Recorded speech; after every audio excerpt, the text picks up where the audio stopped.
It's December, it's Cyber Week, it's Jonah and Greg. We're back with the Courier. Hey, Greg. It's beginning to look a lot like Christmas and like your upcoming pad leave. I can hear the songs playing in the background already. Yes, listeners, Greg just stole my thunder there. This is going to be our last episode for a while. It is the holidays, it's the end of the year.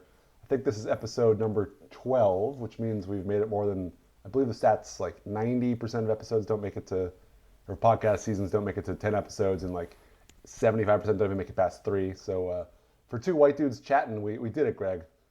It's a real dirty dozen there. I'm glad we made it this far, but it's not the end, just merely a pause. And for people that love my personal life news way too much, which I think is no one, I'm going to be a father in about 2 weeks. So sadly, child rearing is going to take some precedence over chit-chatting about the news for a little bit. So don't worry, people, we'll be back, but you'll just be hearing crying in the background. I look forward to seeing all the congratulatory notes pouring over Substack. So smash that like button, folks. Yeah, I'm sure there'll be millions of them. But yeah, plenty to talk about today. You know, it's not over yet. We've got Ben Hubbard, the editor of Zag Daily, is going to be on later to talk about mobility news the world over. And then, we got plenty of other things in store. So, should we just get straight into Guess in the News, your favorite game? I was gonna say let's rip the bandage here. I was saying my only regret is this game is ending here, but let's see what I can do one last time. Have you gotten one of them yet? I don't think so. This is bruising Greg's ego. Jeopardy, Greg Lindsay. Okay, so this one, fun edition, because the answers are slightly unknowable because I stole them from an embargoed press release. Nice. The news breaks on Thursday, but we're recording this on Tuesday, so... it's Schrödinger's Q&A. I love this. All right, let's do this. Yeah, Multiple exactly. choice.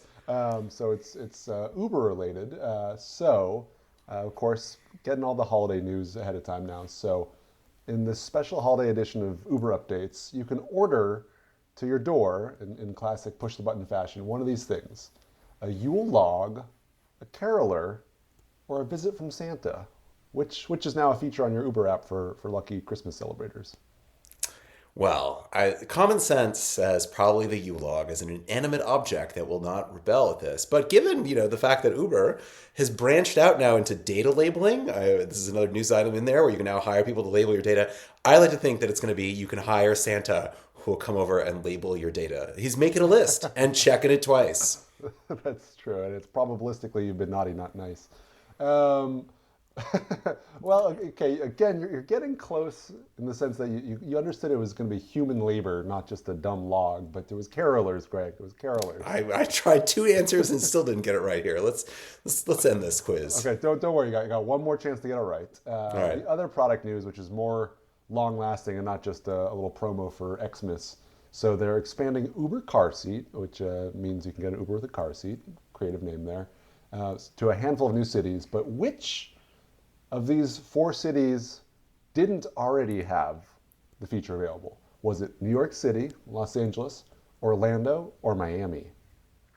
I'm going to stick with New York because, as a former New York resident, I know that the Taxi and Limousine Commission permits you to not have a car seat for a child if it is in a TLC regulated vehicle. Because that's part of the charm about raising kids in New York is like throwing them in the back seat and strapping on a seatbelt, where if they're anything older than an infant, you're like, F it, let's do it. So let's see if I'm correct this time. Because in New York, no one, most parents just say, forget it. Let's throw our kids in. Greg, your laissez-faire parenting skills are really coming through. And once again, you were wrong. Figures. It's a product differentiator, I suppose. So it's been available in New York. It's been available in LA. And it's been available in Orlando, which obviously not that large of a city, but it sure is a place where people bring their little tots. Miami was the answer where no one cares about your kid in Miami. I would say I love this answer because it just shows that, that New York, home of regulations and restrictions, we all have to move our hedge fund operations to Miami. No, no, no. We're much more laissez-faire when it comes to parenting. So Yeah, good luck, Ken Miami. Griffin in his car seat. Okay, so for listeners at home, we're going to need to think of a new game next season because Greg is going to be depressed all Christmas long. But All right, what do we got okay, for actual news, onto the Jonah? news Real world. news, please. Yeah. So as we record this, it's Cyber Week, which is so delightfully retro named. I mean, who uses the term cyber anymore? I don't know. It's amazing. I mean, this is like, we still use this name and it's still markedly branded. It refers to an era where, of course, you did not have a supercomputer in your pocket, but would have to go to an office. First thing, it's archaic. And then second, use an actual tethered desktop machine. But, we're going to be saying cyber forever, Dialing up for Jonah. deals. But yeah, so the stats, of course, it means more stuff being delivered. But this year, e-commerce sales expected to grow 9%, up from 6% the year prior. And the discount rate has fallen to just 28%, down 2% from last year. So it's, people are shopping and they don't even need great deals. What? Come on. Where's the Nature Pavlovian is response? healing, man. High interest rates were the virus. Like, things are getting better here. At the same time, this happens after Amazon launches their Shein clone. Like, come on, I thought we liked cheap crap. Well, there you go. Well, speaking of cyber deals, Jonah, I hear you got one as well. Yeah, this is something that doesn't need to be delivered, but still fantastic for listeners. So we're doing a little promo for Herbivore, our amazing conference coming back April 10th and 11th. So if you're listening to this, it's not too late. You can order 2-for-1 tickets. So 2 tickets for the price of 1. Brings it down to, I think, about $97 a head. And as anyone that's been can attest, it's the most fun and interesting gathering of people from the worlds of mobility, delivery, curb management, retail, restaurant tech, regulatory, interests. It's be there, be square. So www.herbivore.co. Back to cheap crap. There you go. What got cheaper?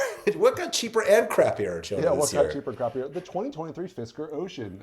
So this one was a fun item. RIP Henrik Fisker's career. But Edmunds basically held on to one for a year, as seems to be their style when they're reviewing cars. They bought it for $70K. This is the famous electric SUV. And they sold it a year later with about 9,000 miles on it for $13,000. And it's a fun read review, just all the things that didn't work. The key fob wouldn't work, they'd get locked out, the infotainment system wouldn't work, the HVAC system would cut out. It turns out making cars hard, even when you use Magna to make it for you, which is supposed to be their, ace in the hole. I would say, well, I'm sure listeners remember Fisker, of course, was the one that was going to try to do this with a very, small pieces, loosely coupled kind of supply chain that did not, in fact, work out. Hence why various components failing. But I'm shocked that this market for it cleared at all. I mean, this is a classic example of like once the supply chain's gone for it, you can't do any repairs. And so, I mean, how soon will $13,000 go to zero? I mean, this reminds me when I tell my boys 7 and 12 about like why we can't just fix the Concorde and fly Concorde again. And I'm like, well, not only are there no parts, but like they broke the dies and casts for the parts. Like you literally couldn't make it. I feel like it's the same with like Fisker Electronics, where you're gonna go get your dashboard replaced at this point. I So think especially in the era of every car is a computer, the web servers for all the OTA stuff don't work anymore. So yeah, good luck with your brick. Yep.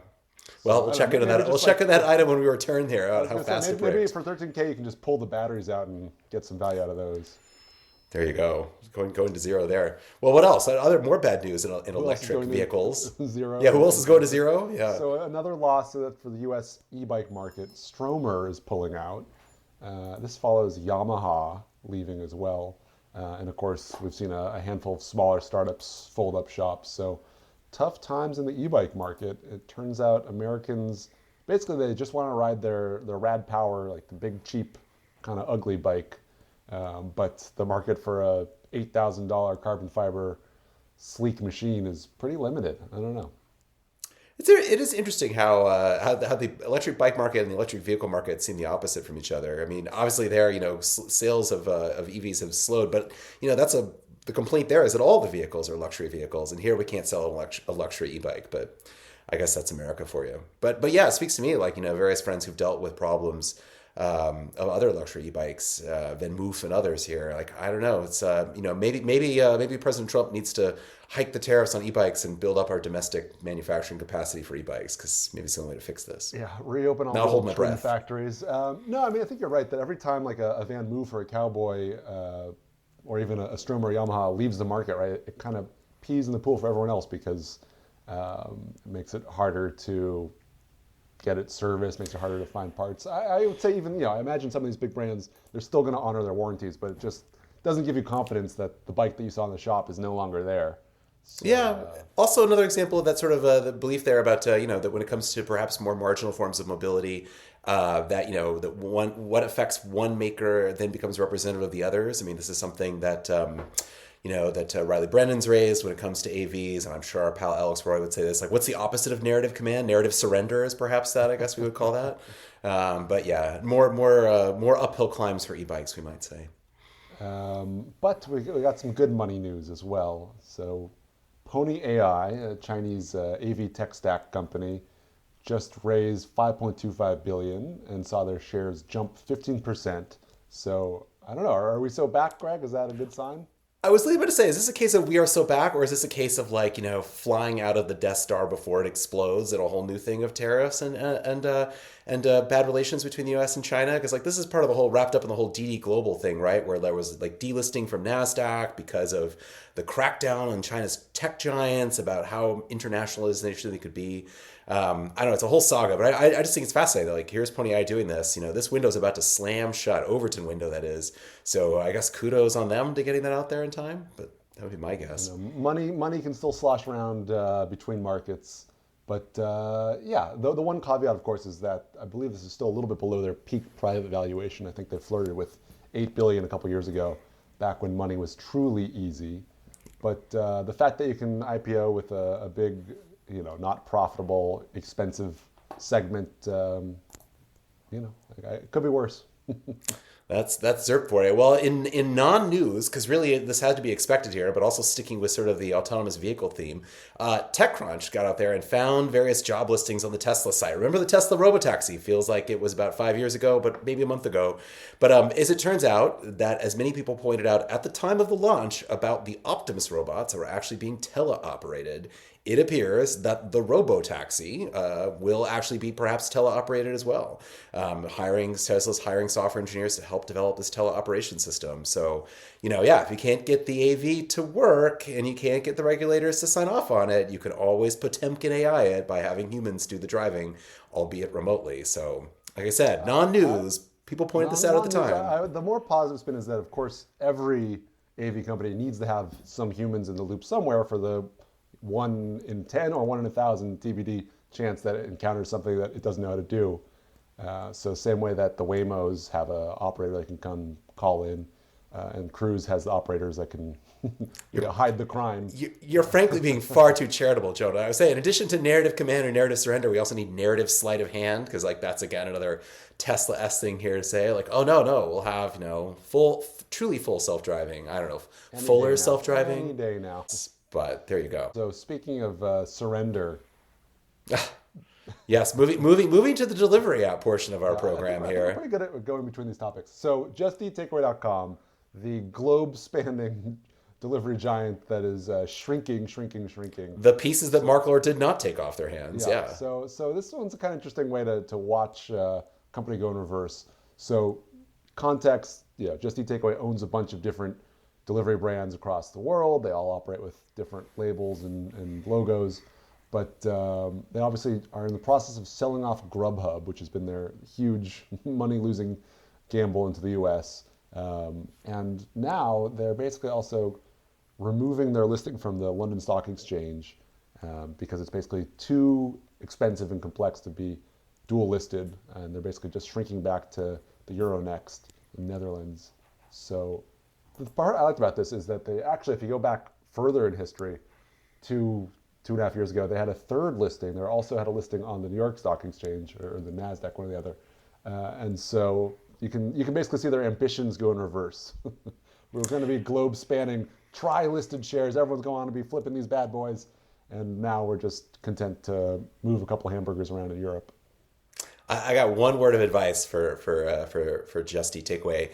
MicroStrategy. Just go full meme coin here on this one. Just start stockpiling crypto. Don't even bother about it because yeah, again, I was about to say like, only the hardcore junkies will now be able to trade its shares, but why do you need to? And there's plenty of meme coins to go around. So shrinking ambitions there. But what else we got in delivery one news? Other We'll get to delivery piece of news. So Glovo, Delivery Hero owned, which is another one of those European headquartered multinational 3PDs. They are going to follow the law, shocking, and hire employed couriers, which basically complies with recent Spanish law, which basically tries to undo the gig work economy of this and wants them to be good old-fashioned employees on payroll. So I think this one will be interesting to watch to see how it affects their unit economics and if deliveries become faster, slower, meals arrive less messed with. Will having employees, will they be happier workers? One hopes. One hopes. Well, before we get to our final year-end review segment of this, as we have, I want to flag out two other Substacks that jumped out at me. One was a piece in Slate by Diana Lind, who writes The New Urban Order. It's her piece on the human doom loop. So listeners probably recall there was the whole hypothesis here that the remote work and declining values of office buildings would lead to an urban doom loop of declining tax value. But Diana's turned this around and arguing that in fact, and I think listeners of our podcasts and readers would agree, that really the aftermath of the pandemic is mean that like digital is in command, that the physical world is becoming increasingly vestigial to our digital virtual lives and the infrastructures to deliver our desires. And so true to form, love you, Diana. She's really great at describing the problem and less so when it comes to actually solutions to that, to re-emphasize the human physical world. But it's an interesting analysis there about sort of like tying together all these trends about virtual reality and autonomous vehicles and just-in-time delivery and our screens and social media and AI. And then accompanying that one, perhaps as a solution, is Brad Hargreaves, who writes Thesis Driven. Brad ran Common back in the day, the co-living startup. And their latest piece is on In Search of the Walkable Exurban Town, or Downtown, I should say, the WED. I don't know if that's what we're going to try to do. But I bring it up because it's an interesting... I don't like that one. Yeah, I know. That's what he floats in it. But I bring it up here because it's another interesting example, which I find in my own talks and research about like how do you square the fact that all these Americans have moved to exurbs post-pandemic, which has led to massive amounts of driving. And you also see that a lot of Americans would pay, at least they would tell surveys by the National Association of Realtors, that 78% are willing to pay more for walkability. And of course, having this accessibility. So, the answer is like all these sort of, urban districts that have popped up like Avalon in Georgia or like old school downtowns like McKinney, Texas, in the middle of their exurbs. And anyway, Brad has a whole piece there on, why is this the hottest category in real estate and how can we make more of them? So interesting kind of reads. This sounds very just new urbanism regurgitated to me though. What's some of it is he actually would argue that new urbanism stuff produces, seasides and produces Serenbays. If you're really, really down this rabbit hole, Serenbay is like a new age town outside of Atlanta, but it has like 1,000 residents. Like these are more the places of like, where do you drive to from your cul-de-sac home in McKinney to basically get to a place that you actually want to spend some time. Basically. Yeah, so some of them are classic outdoor malls, but others have expanded. But like this is like the American post-pandemic typology here is like these kinds of places. So I don't know. So yeah, is that where we get our, do our Zoom calls and have our lattes, as sort of Diane mentions in her piece there about like why are we stuck taking calls in our cars that are parked while our kids are on screens, But we will see. Something about trend to watch in 2025. Well, there's lots of grim news to go around in our 2024 recap here, Jonah. It's not all grim. Where do you want to start? So yeah, basically, Greg and I were thinking about what were the largest stories of this year besides the election. We can't just succumb to the easy one. But I'll kick it off. So I found this kind of dichotomy interesting, right? Like this to me felt like the year that robotaxis truly became real. So Waymos are in multiple cities operating as a business. You can sign up and press a button and a robotaxi shows up. The dream is real. But at the same time, eVTOLs have sort of crashed back to Earth, even though they finally got the FAA regulations that were supposed to usher in this whole, making it easier to permit them. Lilium and a couple other ones have basically gone kaput. So turns out fighting gravity is expensive. Well, but the story of the two is actually really the same, which is like no one actually knows where these cost curves are. Like, you raise a bunch of capital, you set out in that path, and maybe you actually align with the right product market fit at the time. I mean, the Waymo thing is fascinating. I mean, back in February, for example, there was the incident of them lighting a Waymo on fire during Lunar New Year in the middle of San Francisco. And now I believe surveys show that at least for that moneyed class using them, like Waymos are super popular. So the narrative that had turned really against AVs is now turning back. Now that they're seeing at least how Waymo's positioned in its handful of cities.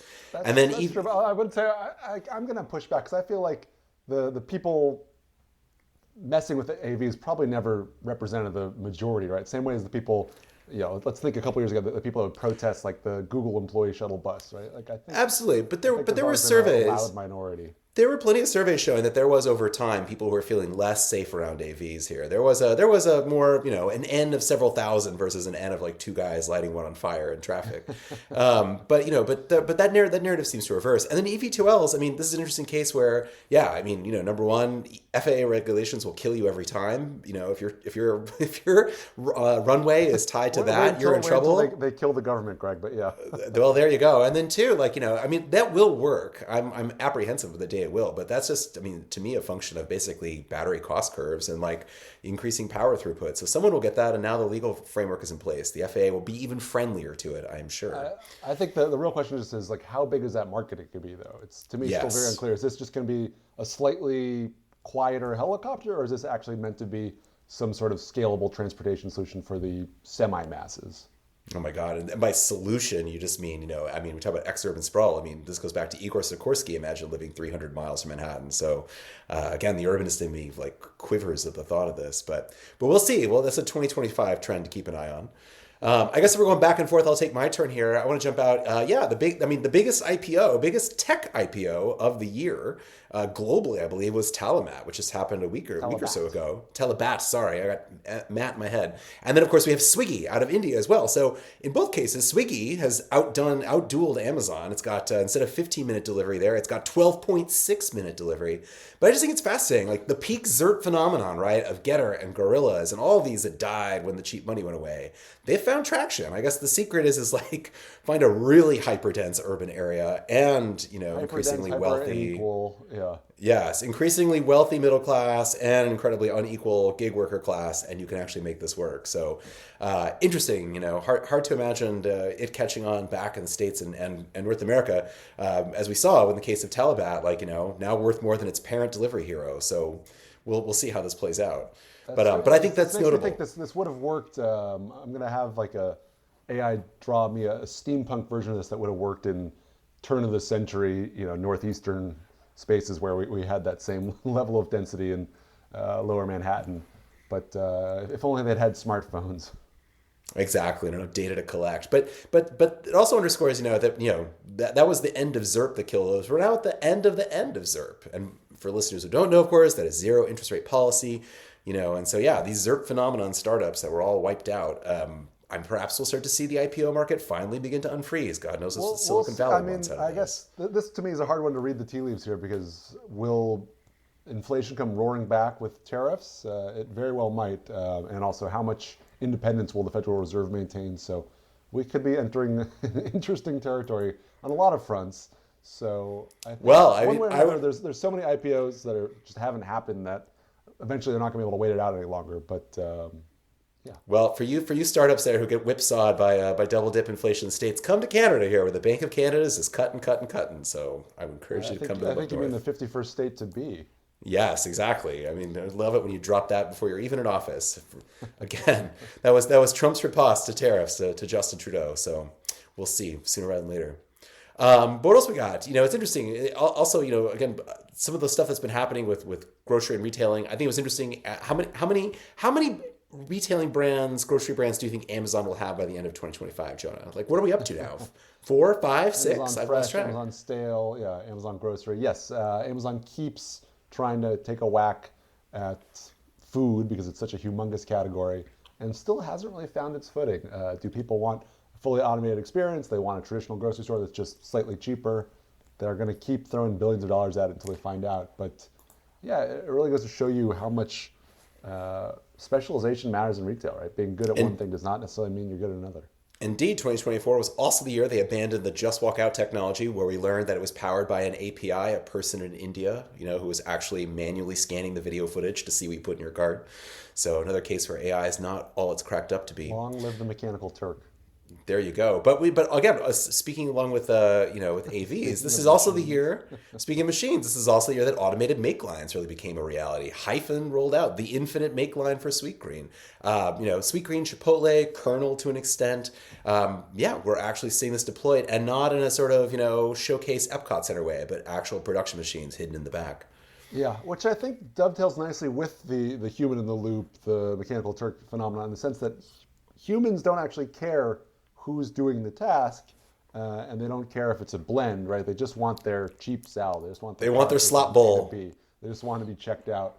So yeah, it seems like the market's finally learning that, in the sense that if you have a dancing 6-axis arm robot making your salad for you, that might be fun for the first time you see it and say, oh wow, it's just like the Jetsons, but it's a pre-programmed dance routine. So the second time you come back, it's like, oh, I've seen that number before. So the solution is really just to put it all in the back and have the friendly human greet them at the front, so it still feels familiar. You don't have all the guilt of putting someone out of work. And then if you can just make the food 10% faster, 5% cheaper, in a way it's no different than like a Turbo Chef oven. It's just a tool. Yes, it is amazing the sums and ingenuity we will invest to get prices back to 2020 levels, but that's where we're at there. But speaking of gig work and speaking of humans in the loop, what else? What was this year in gig work?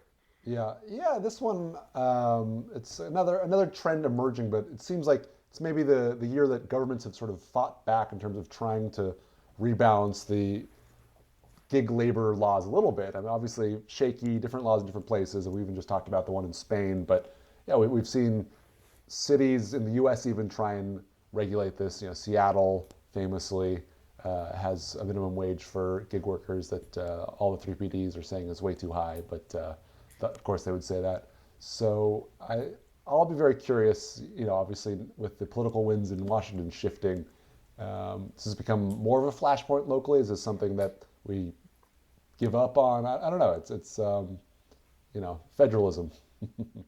Well, I mean, the big picture question there obviously is with, and again, one of President Trump's promises here to deport above 10 million people here, what that does to labor markets and what that does to gig work and, ripple effects through it. I don't know how many undocumented Americans are delivering things right now for Uber Eats, but certainly that will ripple through the pool and also will probably, again, increase the amount of investment in automation and, again, continue to sort of fuel this. If I had to make a prediction for 2025, it's like American inequality increasingly plays out in the form of automation. Always has in a way, but like it's going to become more visible as we now see these kinds of urban robotics everywhere.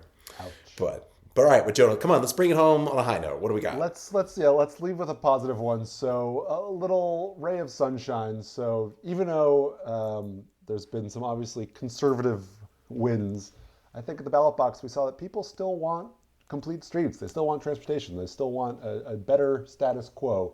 So in November there were obviously lots of counties, cities, municipalities voting for big transit packages, making the world a little bit better place. And that wasn't even just a November phenomenon, right? Like back here in LA, earlier in the year, we saw a measure to basically force the city to do complete streets. And of course, the city's dragging its feet now. But the will of the voters at least shows that folks are tired of just cars all the time. And I think, Greg, you and I, we like the sound of that. I was going to say, if there's one thing I'm tired of, it's cars all the time. But yeah, that is a positive change here. That that these forces, despite the fact that America, I don't know, there's the whole theory of America how thermostatic the polity is. Anywhere to the left, it swings back. But it just goes to show that pendulum's still swinging there. That that even when we saw a reaction against some of the pandemic improvements in transportation and orientation towards bicycles, like it hasn't stopped. Even if they're tearing out the bike lanes in Toronto, America is still charging ahead there. And you still owe me a photo from a sad dead bike lane. But I think that's a good place to leave things. So let's chat with Ben Hubbard and see how things are on the other side of the pond. And we're back. We're joined today by Ben Hubbard, editor of Zag Daily. Hey, Ben. How are you doing, Jonah? Thanks for having me on. I'm really excited to have you here today because I'm kind of fanboying out right now. Zag Daily is really one of my favorite publications about new mobility, sustainable mobility. You can consider me a daily reader. So if my eyes are glowing, it's real. I'm in love. But Wow, now that I've flattered I you, think you're the best fan base I've ever had. now that I've flattered you, yeah, how did you fall into this crazy world of mobility? Like, what brought you into Zag? Yeah, I decided I wanted to be a journalist, and so I did an MA at City University of London in international journalism. And you're taught very quickly that you have to develop a beat or a specialism because it's quite a competitive industry being a journalist. And I knew I wanted to be focused on sustainability and tech. My background is also in tech as well.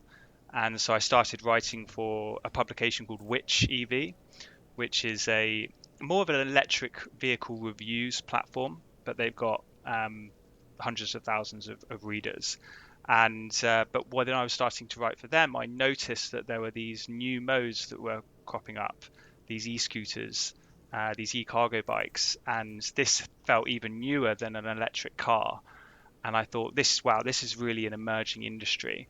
And at the same time, the two co-founders of Zag approached me and said, "Do you want to come and run Zag Daily as a platform?" So I jumped at the opportunity. So just fantastic timing. Yeah, Um, it I, was.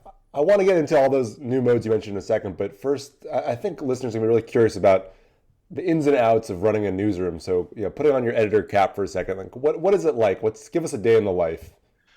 Yeah, day in the life. I mean, uh, we there is a heavy editorial schedule, and it can be quite. If you watch some of the movies, it can be quite pressure driven at times because there's a lot of heat to get the exclusive story and to be first. So one of the things at Zag that we're always trying to do is write exclusive stories. Hmm. So we either want to be the first ones to publish or the only ones to publish, ideally the only ones to publish. And to do that, you need to have strong relationships with people in the industry. You need tip-offs. So it's quite an exciting place to be. It's not, in the UK, we used to have Fleet Street in the 1980s where you go into a pub and a journalist would be having their ears on the ground, listening to people in the pub. Yeah.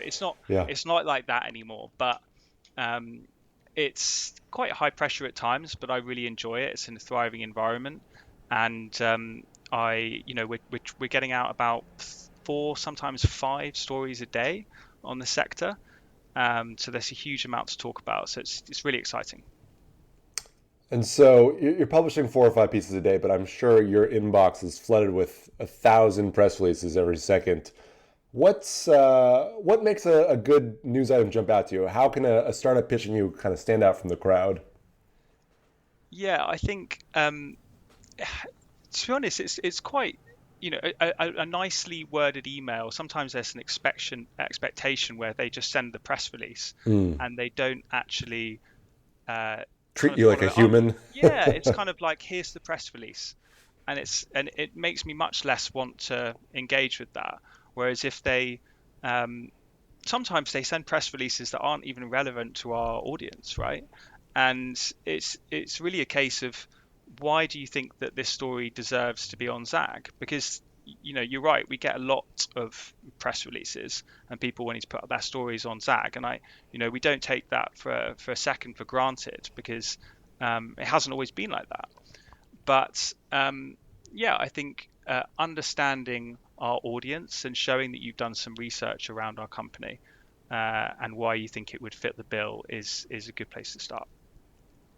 Yeah, seems almost like common sense, but sadly, a lot of PR people seem to lack that. You'd be very surprised. Yeah, you'd be very surprised. I also would say a couple of bullet points. Sometimes people they just send you the press release, but if you send an intro with some of the 4 or 5 bullet points, that's really useful.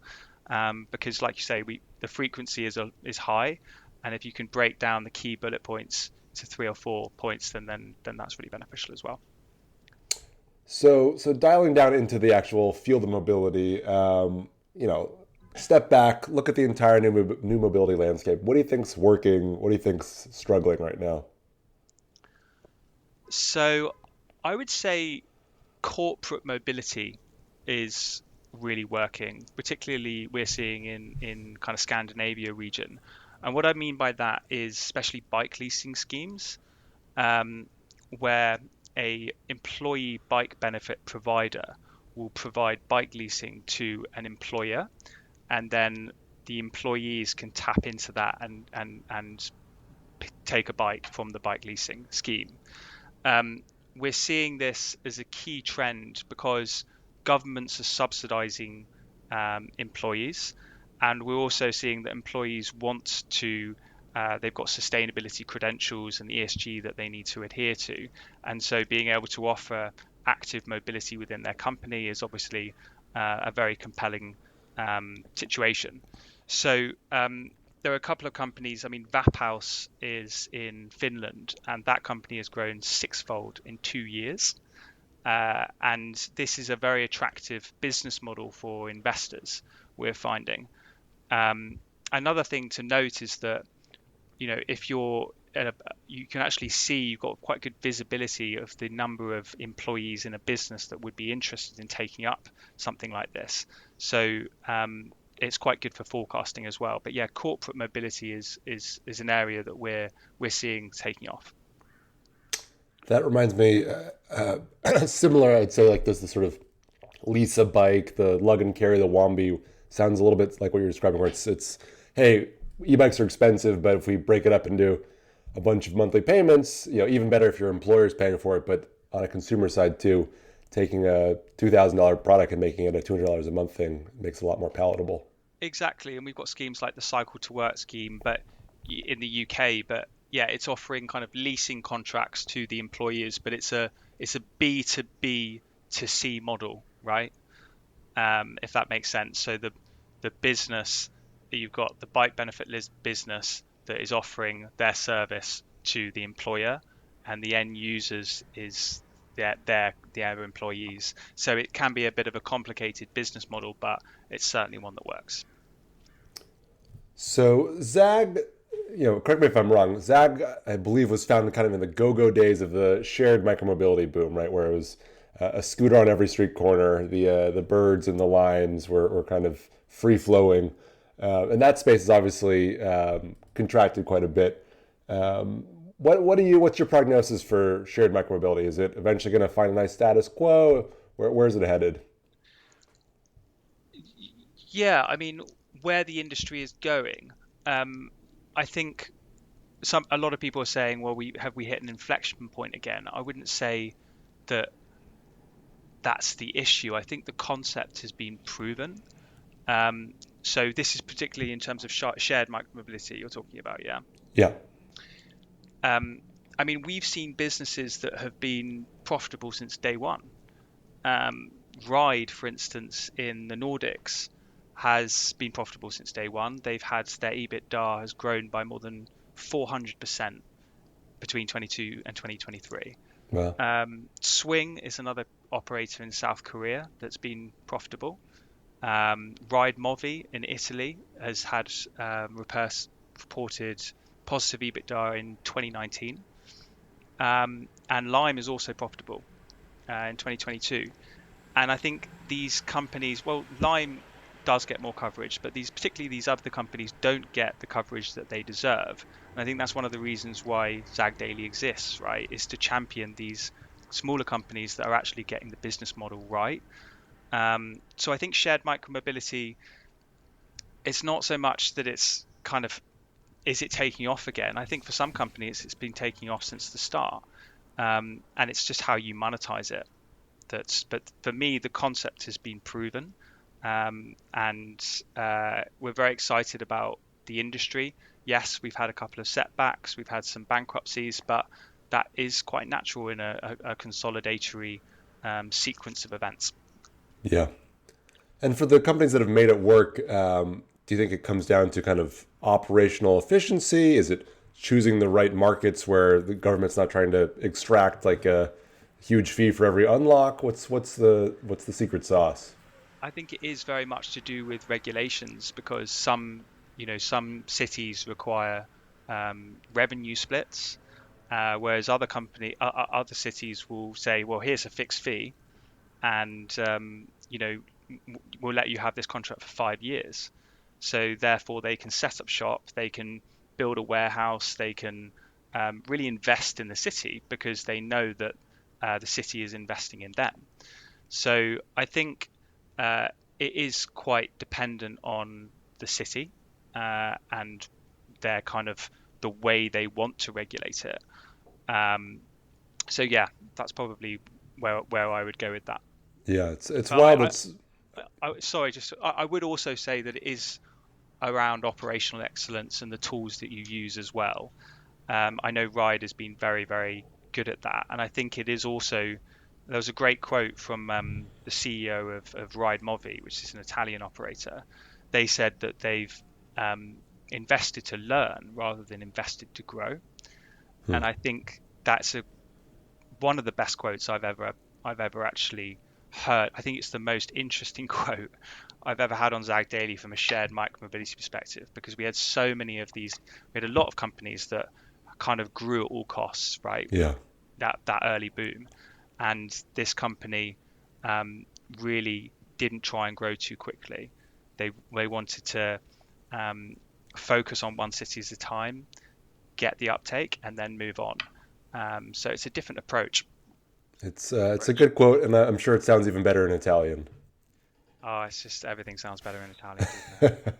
But no, to your point, like it's amazing to me. I mean, here we are basically in 2025, and there's still so many cities that think it's 2019 in the sense that they can just sort of extract all this value from shared micromobility. And it was true when there was huge, VC underwriting. But if they want to treat it like any other public transport mode, they don't expect those to make a profit in most parts of the world. So yeah, gotta work with the operator, not against them. Yeah, definitely. And McKinsey brought out a great study the other day that in the US, looking at trends in the US, and they found that if cities invested in these schemes and subsidize them, then they would expect a fourfold increase in terms of growth. So it is a case of the impact and the way city approaches these schemes is massive. What are you seeing? I'm thinking about smaller scale vehicles, e-bikes, EAVs, emerging as like a viable delivery solution. How are they being used for delivery fleets in your eye? Yeah, good question. I think kind of taking a step back on whether they're a viable solution. I don't think it's not really a question for me whether this is a viable solution. It has already been proven. And I think taking a step back and looking at the top-down policy-led initiatives that are taking place in cities, if we look at, cities in Europe, what we're seeing is zero emission zones or clean air zones. We're seeing charges for parking, higher charges for SUVs in Paris, right? We're seeing reduced speed limits. We're seeing low traffic neighborhoods, and all of these policies are creating the perfect breeding ground for these smaller scale viable solutions for urban delivery. So that's kind of the backdrop that these startups are moving into, and they're seeing this as an opportunity. But if you then look at the actual benefits of last mile sustainable urban delivery, in terms of the solutions, well, it's a lot safer as a mode of transport. It eases congestion. There's a tangible environmental benefit to it.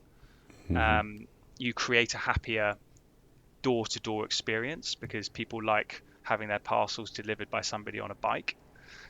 The list goes on. So I think it's definitely viable in terms of the unique selling point that these solutions are trying to offer as well.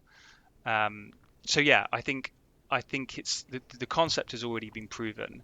And I was actually talking to a company today who's the chief operating officer of a sustainable logistics provider in London called Delivery Mates. His name is Kevin Savage, and he said that they reckon they can deliver 74% of the UK they can deliver to 74% of the UK population.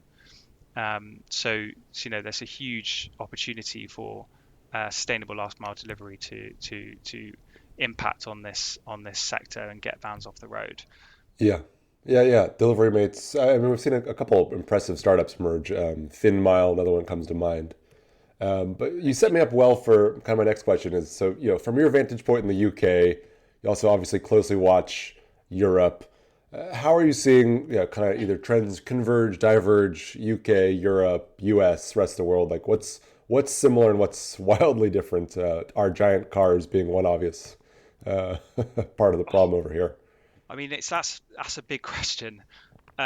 Difficult to come up with a definitive answer. I could probably, in the UK, for instance, from an e-scooter perspective, we're really struggling, right? We've been stuck in limbo for 4 years.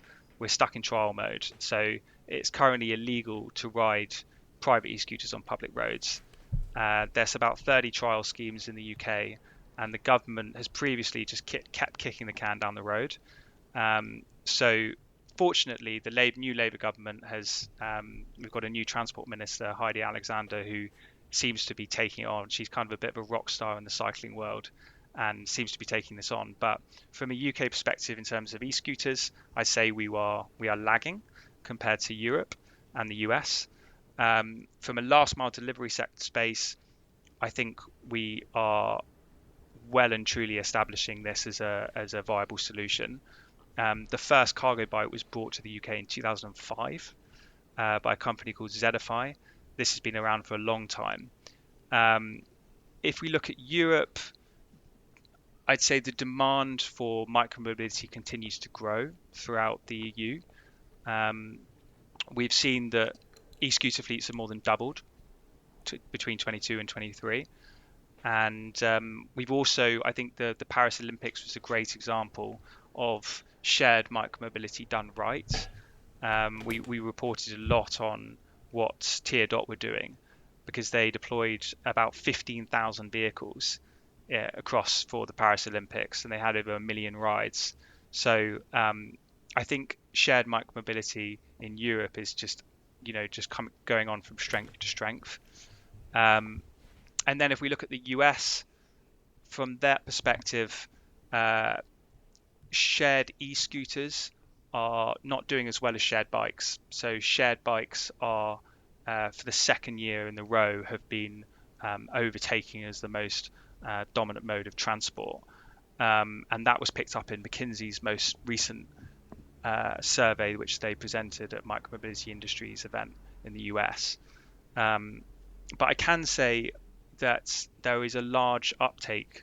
There's a large appetite for shared micromobility in the US. I think it's about 60% of cities support the idea. But when you actually look at the level of trips compared from 2019 to 2023, we're not even at pre-COVID levels. So it's taking a long time, I'd say, for micromobility to really grow in the US, and it might be because we had some big players like Bird and Super Pedestrian that went bankrupt. So I would also like to point out that there are companies that are really doing a good job in the US. One such company is Vio, which Yep. has been really tapping into the idea of serving business parks. So they work with NASA, for instance, who've got this massive business park, and which is a perfect opportunity to supply micromobility vehicles. So yeah, I mean, it's quite a difficult question to answer, but that's kind of a flavor of some of the trends that are going on in the region. It's a difficult question to answer, but I think you did a great job answering it. And yeah, to your point, it's hard to see shared micromobility in the U.S. reaching 2019 levels when A, there's fewer vehicles on the road, and B, I'm still an occasional scooter user, and just to go, 15 minutes, it's like, oh, $10. Like I could have gotten an Uber for that much. So obviously Wow. the companies need to do it to make the numbers work, but it's when it was subsidized, it was a whole different story. I mean, I was talking again. It was Ride Movi. They're doing well. I'm giving them lots of shout outs here, but the average trip in is about €1.50 for 15 Wow. minutes, Oh, wow. whereas in Bristol, where I'm from, in the UK, it's about £5. So it's amazing, and so Ride Movi have taken that very much approach of offering it cheap, and get that maximum uptake. But yeah, you can see the differences in pricing there. I mean, if it's costing you the same as Uber, then that you've got way less of incentive, haven't you? Yeah, yeah, it's hard to beat the big covered metal box. Yeah. And one other thing you mentioned, just because it was so top of mind for me, the amazing deployments we saw in Paris tied to the Olympics. I think that also speaks to like how important the public and private cooperation is, right? Where when you invest in hundreds of miles of new bike lanes and you make it pleasant and comfortable and safe to get around on smaller mobility, as Paris does, people will use it. And then if you don't do that, it's a lot harder. So there's obviously the economic factor, but also just it comes down to where the rubber meets the road. Yeah, I completely agree, and I think Anna Hidalgo has done a great job from a bike share perspective. I mean, in Cycling Industries Europe's most recent report, Paris came out on top, right, as the leading bike share provider. But then on an e-scooter perspective, I mean, I just thought that was a bit of a shambles vote, to be honest. I think it had about 8% turnout, and we won't go into it. But yeah, absolutely, they're killing it in terms of what they're supplying for users in terms of bike share provision. So you've given a shout out to a couple, shared scooter companies that you've obviously got an eye on. Are there any startups in other new mobility sectors that you are particularly keen about? Anyone doing something cool? So yeah, I think on the owned e-scooter side, there's a company that is very, very exciting, based in the UK. It's called Pure Electric. I don't know if you've come across them. So they are run by a guy called Adam Norris, whose son is actually Lando Norris, the Formula One driver. So Adam's put in about, I don't think you'll mind me saying this, I think he's put in about 50 million of his own money into this business. And they've created this very good looking, forward facing, foldable e-scooter. And they're making waves. They're growing in distribution channel, by about 300 retail outlets every 3 months. Wow. I mean, it's just extraordinary growth. And we love to champion British companies that are, making are creating a hub for micromobility innovation in the UK. So that's probably one company that I find very exciting. On the air market side, there is a company called Fly Now, which are going to launch an e-copter in Saudi Arabia. They're looking at about 2028. And for me, this makes the most sense in a way, in terms And is it like a quadcopter eVTOL format or something different? It looks like a mini helicopter, but it's electric and it's non-piloted. And so it will fly on predefined routes between rooftop vertiports. And it's got capacity for about two people. But it's just makes, for me, it makes the most sense in a way, in terms of the first flying air taxi that we're going to see in the skies. And I often get friends asking me like, what's it going to look like? And I think, obviously companies like Archer and Joby are doing fantastic work as well, and those are much bigger form factors, but sort of 6 to 8 people. But I'm really excited by this e-copter model, and I think this is a configuration that could go far. Got it. All right. All eyes on the skies there. Guys, yeah.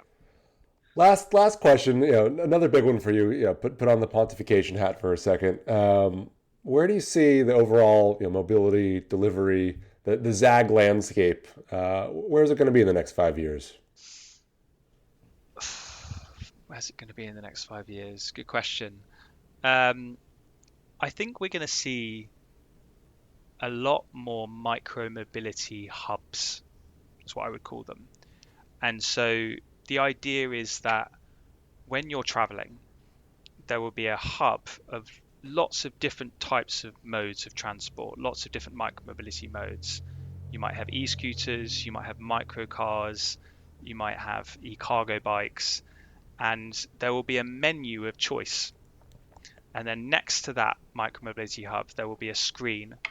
and I imagine that you can either choose it from there or you can select it on your app, and you would choose the mode that would be most suitable for your journey for that day.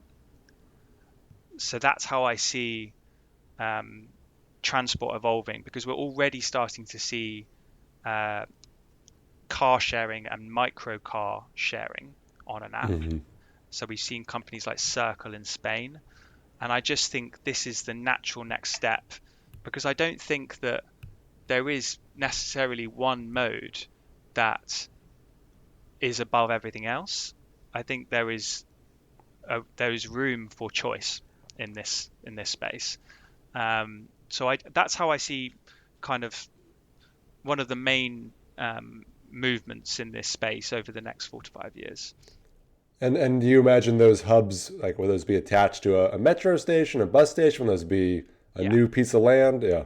Yeah, exactly. Very much connected to public transport systems already. And I think, shared micromobility and owned micromobility and quadricycles are all, that's one of the great things about them, right? That they connect up with public transport. So it's very integrated with mass, but it's creating this entire ecosystem of choice for individuals when they need it. Yeah, and solving the thorny last mile problem while we do it. Exactly. Ben, this was an absolute pleasure. I think we could obviously chat for hours because there's so much to say, but we'll give listeners a break. Thank you so much, and yeah. Yeah, Jonah, thanks so much for having us on, and for sharing our story. Really appreciate it.